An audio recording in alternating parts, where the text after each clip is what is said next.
Bismillahirrahmanirrahim. Assalamualaikum warahmatullahi wabarakatuh. Perkenalkan nama saya Muhammad Rufiatna.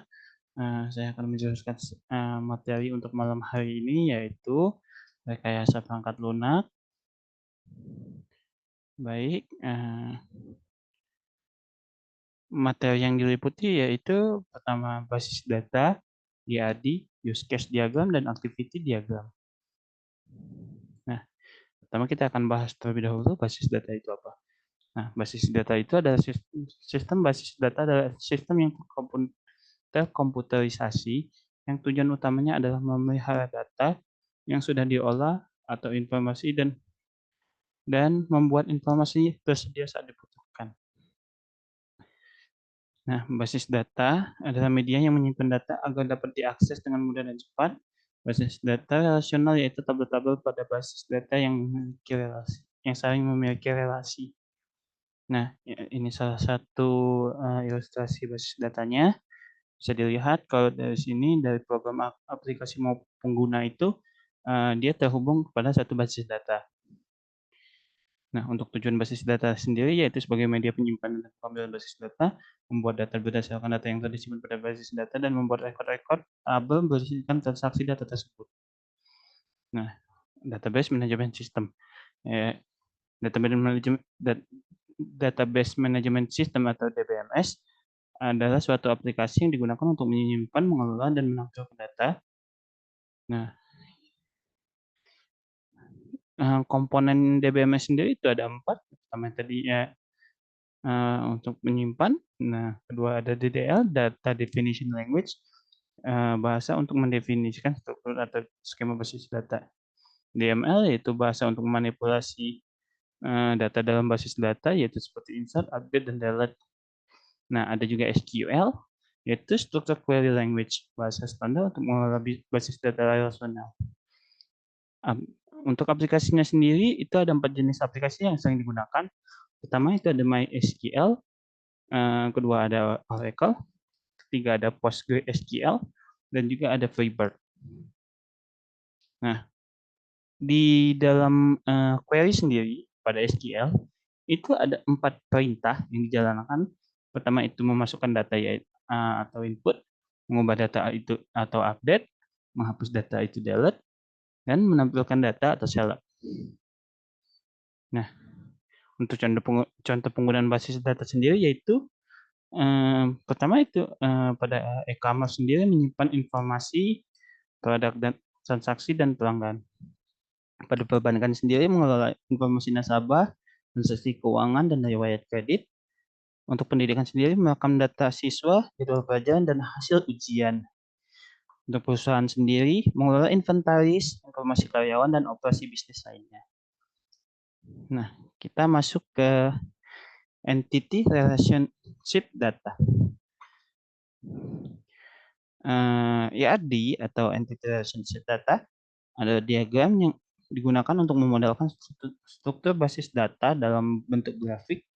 Diagram ini menunjukkan entitas-entitas yang terlibat dalam sistem serta hubungan atau relasi antara entitas tersebut. Nah, untuk komponen ERD sendiri itu ada 4. Pertama itu ada entity atau entitas, objek atau hal yang dapat dibedakan dalam dunia nyata atau memiliki atribut. Entitas biasanya digambarkan sebagai persegi panjang. Atribut properti atau karakteristik dari sebuah entitas. Atribut digambarkan sebagai elips atau terhubung ke entitas. Kunci prima atau primary key, atribut yang unik untuk setiap entitas digunakan untuk mengidentifikasi setiap entitas secara unik. Keempat itu ada relasi atau relationship. Hubungan antara dua atau lebih entitas. Relasi digambarkan sebagai berlian yang menghubungkan entitas terkait. Nah, terakhir itu ada kardinalitas, yaitu menunjukkan jumlah minimum dan maksimum kemunculan satu entitas yang dapat berhubungan dengan entitas lain. Nah, ini simbolnya. Itu ada entity, terus ada relationship, identify, relationship, atribut kunci, terus ada atribut komposit.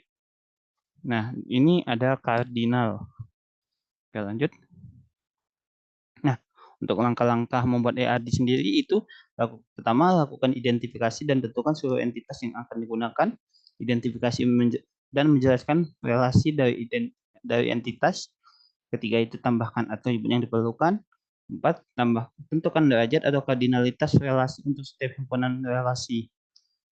Kelima, melengkapi himpunan entitas dan himpunan relasi dengan atribut-atribut tersebut atau non-key. Ketiga, kita membahas use case diagram. Use case diagram adalah salah satu jenis diagram dalam bentuk Unified Modeling Language atau UML yang digunakan untuk menggambarkan interaksi antara pengguna atau aktor, sistem yang dikembangkan dengan sistem yang akan dikembangkan. Diagram ini menunjukkan fungsionalitas yang disediakan oleh sistem dari perspektif pengguna. Nah, ini untuk simbolnya sendiri. Aktor sendiri digambarkan seperti stick. Untuk use case, dia menggunakan ellipse. Untuk association itu penghubung antara aktor dan use case. Generalis itu spesialisasi aktor dan berpartisipasi. Nah, dia ada dua lagi dari association itu ada include untuk menunjukkan bahwa use case merupakan fungsionalitas dari use case lainnya. Ada juga extend untuk menunjukkan bahwa satu use case merupakan tambahan fungsional dari use case lainnya jika dalam kondisi lainnya terpenuhi. Nah, untuk komponen use case itu ada 4, yaitu aktor, use case, system, dan relationship. Nah, ini untuk aktor. Aktor adalah entitas yang berinteraksi dengan sistem. Aktor bisa berupa pengguna, manusia, atau sistem lain. Use case merupakan komponen gambaran fungsional dalam sebuah sistem. Dengan begitu, pengguna atau konsumen dapat mengetahui setiap fungsi yang dibangun dengan sistem tersebut. Nah, untuk sistem sendiri, komponen yang menyatakan batasan dari sistem aktor yang menggunakannya. Sistem di sini diberikan label-label sesuai. Namun, umumnya sistem tidaklah diberi gambar karena tidak terlalu memberikan makna pada sebuah desain diagram. Nah, untuk relasi use case sendiri itu ada 4. Pertama itu association, yaitu hubungan antara aktor dengan use case digambarkan dengan garis lurus. Untuk include, ya, ada juga include, yaitu use case yang selalu disertakan dalam use case lain, digambarkan dengan panah berlabel include. Nah, untuk extend, itu use case yang disertakan dengan dalam use case lain bahwa kondisi tertentu digambarkan dengan panah berlabel extend. Ada generalization, yaitu hubungan pewarisan antara aktor atau use case digambarkan dengan panah berujung segitiga. Contoh study case-nya, mari kita buat diagram e-commerce sederhana yang melibatkan pengguna dengan admin. Untuk aktornya itu pengguna dan admin.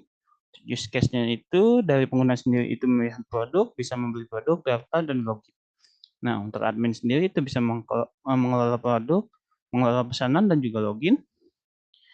Untuk relasinya sendiri dari pengguna itu bisa melihat produk, membeli produk, mendaftar, dan juga login. Dari admin itu mengelola produk, mengelola pesanan, login. Nah, di sini relasi dari beli produk dan itu sudah termasuk dengan include login. Maksudnya sudah termasuk login. Nah, fungsi use case sendiri itu sebagai komunikasi atau yang memfasilitasi komunikasi antara pengembang dan pemangku kepentingan mengenai fungsionalitas sistem. Untuk dokumentasi, menyediakan dokumentasi visual, interaksi pengguna dengan sistem. Untuk analisis, membantu analisis kebutuhan sistem, mengidentifikasi fungsionalitas yang harus disediakan, membantu dalam perancangan sistem, dan memberikan gambaran tentang bagaimana pengguna akan berinteraksi dengan sistem.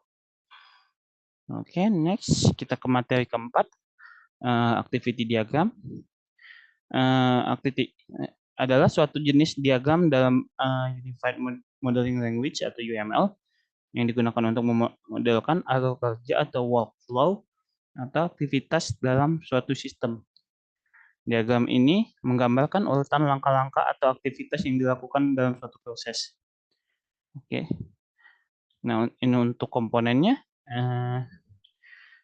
Untuk status awal dia digambarkan dengan bulat hitam. Untuk aktivitas digambarkan dengan kotak. Untuk pencabangan atau decision itu dengan segi 4. Dengan berlian maksudnya. Penggabungan atau join itu digambarkan dengan garis. Status akhir itu digambarkan dengan bulatan hitam. Ada juga swimline atau yang memisahkan organisasi bisnis yang bertanggung jawab terhadap aktivitas yang terjadi. Nah, untuk langkah-langkahnya sendiri itu identifikasi aktivitas pertama tentukan langkah-langkah aktivitas yang terjadi dalam proses. Untuk menggambarkan keadaan awal, gambarkan titik awal dari proses. Ketiga itu gambarkan aktivitas dan susun urutannya. Untuk menghubungkan dengan transisi, hubungkan aktivitas dengan panah transisi untuk menunjukkan alur proses. Nah, untuk selanjutnya, tambahkan keputusan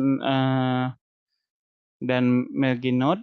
Jika titik percabangan dan penggabungan, tambahkan elemen keputusan dan merge node.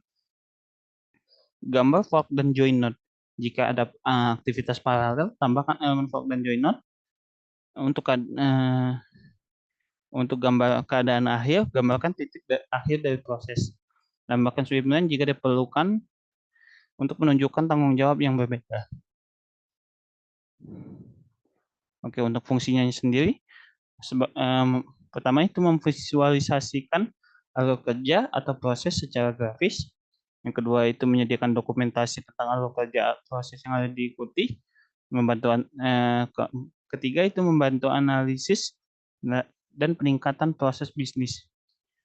Untuk sarana komunikasi sendiri yaitu memfasilitasi komunikasi antara tim pengembang, pemangku kepentingan, dan pengguna. Oke, mungkin itu saja yang dapat saya sampaikan pada materi ini. Mohon maaf jika kalau ada kekurangan. Saya akhiri. Terima kasih. Assalamualaikum warahmatullahi wabarakatuh.